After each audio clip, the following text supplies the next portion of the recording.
didn't think I was going to show up, did you, Muse? You thought you were going to have to talk to my little finger puppet for this whole conversation. I wouldn't do that to you, because what you and I have going on, yeah, it's pretty important. At least it is to me. So, I want to talk about something a little different than I usually talk about. And I want to preface this by saying that I am no grammarist. I was going to say something else. I was going to use a different term, but I don't like to use that particular term that gets bandied about upon the social media. Okay, so I got back the edits for Hopetown. Finally. Yes. I cannot wait to unleash this book upon the public, because I think it's a very, very special book for a lot of reasons. Number one, that it deals with a certain portion of the population in such a way that most people don't. I don't want to give anything away, but, you know, I think when you, even when you just read the blurb to the book, you'll understand what I'm talking about. But that's not what we're here to discuss, Muse. So I get the edits back from my editor. Now, the one thing that I have known about myself for a very, very long time is that I have no business teaching grammar to students. And I think that you will find a lot of writers at least have their one bone of contention with grammar. Now, I'm pretty good with constructing a sentence. I'm really good with constructing a story and characters in a universe. I'm pretty good, or as Larry David would say, I'm pretty good at constructing a sentence. But I'm not perfect. And you can ask my editor, and she and I will both say the one portion of grammar that I have the most trouble with is probably the same issue that most writers have with grammar, and that is le comma, or in an understandable language, the comma. Me and the comma, well, you know, we've never been very good friends. Certainly not BFFs. We have never been lovers, and I don't think we'll ever be spouses. At some point in my life, we have been arch enemies. Now, we're acquaintances. I'm getting better at it. I don't know that I'll ever have mastered the comma, because to me, the comma is elusive. And that's okay. That's why I have one of the many reasons why I hire editors. But this time around, I'm doing something a little different, and I thought I would share that with you, Muse. So maybe you could pass that on to your other writers so that maybe they could then use this little trick. Now, this isn't necessarily a trick for the comma. This is not going to help you to understand the comma any better than you already do or don't. However, this will help you to improve your grammar overall. Okay, so first and foremost, I have to preface this by saying how my editor and I work. I send her the manuscript, and she does her thing. And she does her thing not by using track changes, but by using comments. I like that format because when you open up a document that's filled with track changes, it can be really hard to read. I've worked with editors that use track changes, and bless their hearts, I don't know that they realize how hard it is for a writer to look at a document filled with track changes and see all of that confusion and chaos and think that in any way, shape, or form they're going to be able to make sense of it without just going, accept all. And that's not good, because you don't want to just accept all. Trust me, I've done that long time ago in my early stages of my career. Back when I would say, this editor knows more about grammar than me. I'll just accept all and everything's good. No, no, don't do that. So anyway, my editor places all of her comments in comments. Now, I use a word processing tool that doesn't just display the comments in the margins. Instead, what it does is it just indicates that there's a comment with a color, a little color block where the comment was placed. So I see where there are all the comments, and sometimes if a whole sentence was highlighted, with the comment, the sentence will be that same color. So here's what I do. When I see that there's a comment in a sentence, I read the sentence, and I play a little game with myself. I try to guess what my editor has placed in the comments. I'll look at the sentence, and let's just say, for example, she has a whole sentence highlighted, and I see that I have placed a comma in the middle of a sentence where a comma is not necessary. So I will see the comment, I'll read the sentence, and I'll go, I put that comma there and it's not needed. That's the problem. Then I click on the comment, it displays what she wrote, and bada bing, bada boom, I'm either right or I'm wrong. Now here's the fun part, is that after a while, you start getting really good at guessing what your editor has said. And by proxy, you start to develop an understanding of not only what you do wrong, but how to do it right. So after a while, it gets very easy to go comma, comma, comma. There's also, and then of course I don't want to get into all the other issues, but you know, it's a really, really great tool to help you learn. And I know, there are some, believe it or not, there are some writers out there who think, I don't have to learn. That's why I have editors. I just have to write this story and they'll clean it up. Au contraire, mon ami. As an artist, it should be at the top of your list to always be improving. As an actor, I know that one of my jobs is to always be improving myself. And as an actor, there are so many different arenas for which improvement must be had. You must always be improving your voice, your control over your body, your control over your emotions, your connection to your emotional life, and your understanding of how people work, your understanding of how the world works. And sometimes, and I have caught myself doing this, there are sometimes in my other artistic endeavors, aka acting, I find myself pushing very hard to improve, like well beyond what is normal.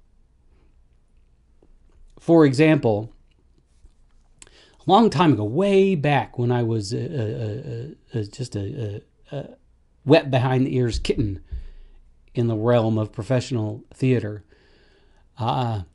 I discovered that I wasn't very flexible.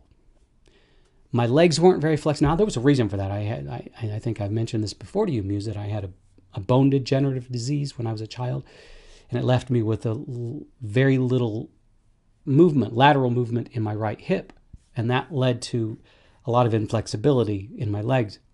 So I realized that early on, and I absolutely knew that I had to fix that problem. So every day, twice a day, I'd wake up in the morning, and before I would go to sleep, I would sit down on the floor with a towel, and I would wrap that towel around my feet, and I would pull.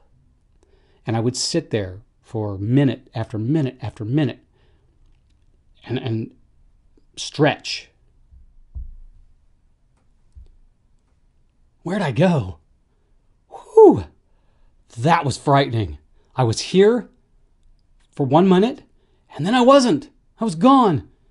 And then I realized it was musus interruptus via battery in the camera. But don't worry, Muse, I fixed it. I'm back. Now, what was I saying? I was talking about my terrible, inflexible legs. So every day I would pull and pull and pull and pull on that towel until months, after months and months, I was finally able to reach my feet. And then I would continue. Months and months and months would go by. And then finally, I was able to put my head between my knees. And I kept doing that. And that was probably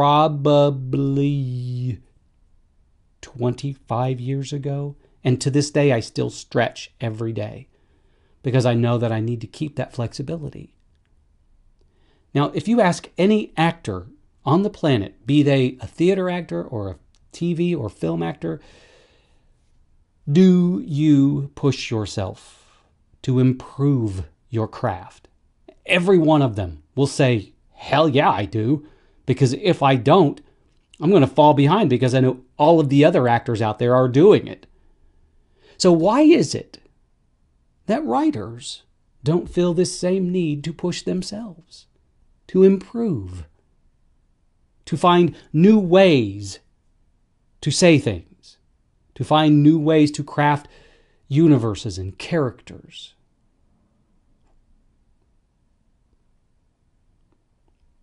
The answer to that question is you should be. You should not only be improving your grasp on the language, you should always be improving your ability to write dialogue. Dialogue is tricky for a lot of people. Sometimes it comes off as unnatural or stilted, or just kind of a generic wash. You've got to improve your ability to write dialogue. And how do you do that? Well, there are a lot of ways you can improve your ability to write dialogue. One of them is to go out and take an improv class. It's probably the first bit of advice I always give to young writers. Take an improv class. Another way, if you can't find an improv class anywhere, here's another little trick that you should do.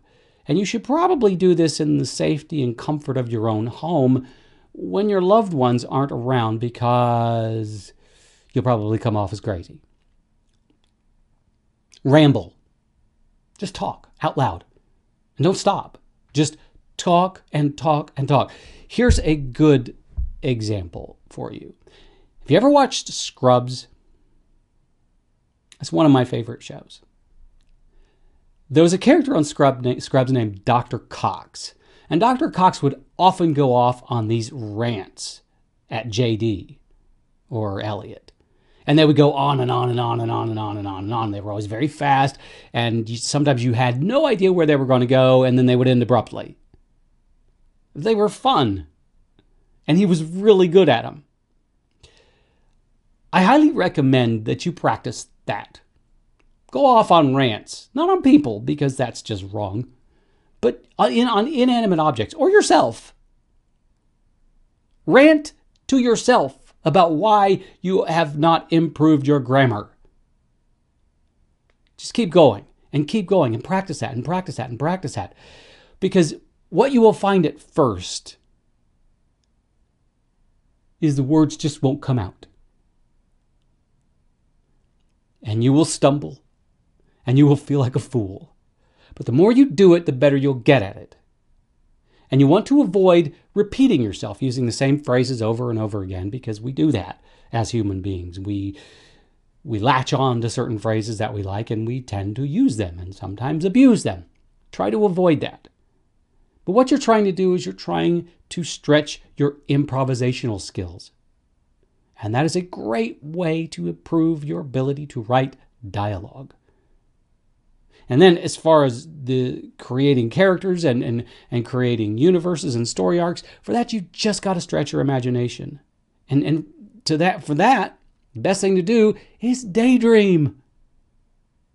I constantly daydream.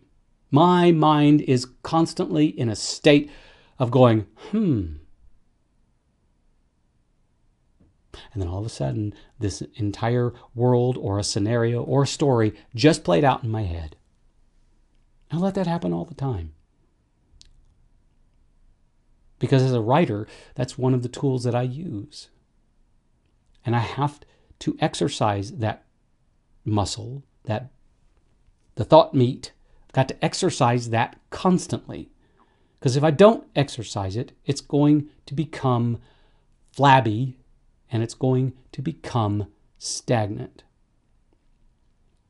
So practice. Improve yourself. Always. Be on a quest. Don Quixote. Be on a quest to always be making yourself better as an artist. In whatever fashion or way you can. Just make sure that on a daily basis, every day, every single day, you do something to improve your craft. Even if it's a tiny little thing, or if it's a huge thing, just do something. And don't let that slip. Because the second you let it slip one day, you're going to let it slip the next day. It's just like exercising. You've got to get into the habit so it'll stick.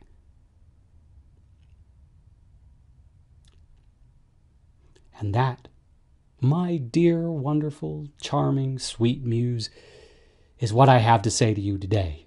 And I apologize for the discussionist interruptus, but such is the way with technology. And I know you might not be comfortable with me recording our little conversations, but, sometimes you got to do it for posterity because you never know who's going to learn something from our little discussions, Muse. You got to spread the love, Muse.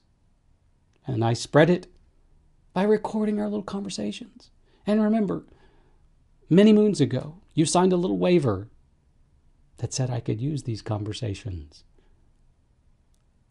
You didn't know you did that, did you? But you did.